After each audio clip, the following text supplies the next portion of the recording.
வேதாகமத்தின்படி கணவன் மனைவி ஒருவருக்கொருவர் எப்படி நடந்து கொள்ள வேண்டும்? மனைவியானவள் அவரை மதித்து கனம் பண்ணுங்கள். எபேசியர் 5:33. நம்பகமானவராகவும் உண்மையுள்ளவராகவும் இருங்கள். முதல் தீமோத்தேயு 3:11. அவள் தன் வாழ்நாளெல்லாம் அவனுக்கு தீமையல்ல நன்மையே செய்கிறாள். நீதிமொழிகள் 31:12. மனைவிகளே, கர்த்தருக்கேற்கும்படி உங்கள் புருஷனுக்கு கீழ்ப்படியுங்கள். கொலோசையர் 3:18. அவனுடைய தலைமைக்கு கீழ்ப்படியுங்கள். முதல் கொரிந்தியர் 11:3. கணவனானவன், புருஷர்களே, உங்கள் மனைவியிடம் அன்பு கூறுங்கள், அவளிடம் கசந்து கொள்ளாதிருங்கள். கொலோசையர் 3:19. அவளை புகழ்ந்து கனம் பண்ணுங்கள்.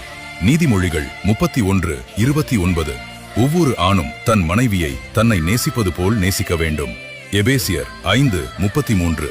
புருஷர்களும் தங்கள் மனைவிகளை தங்கள் சொந்த சரீரங்களாக பாவித்து அவர்களில் அன்பு கூற வேண்டும்.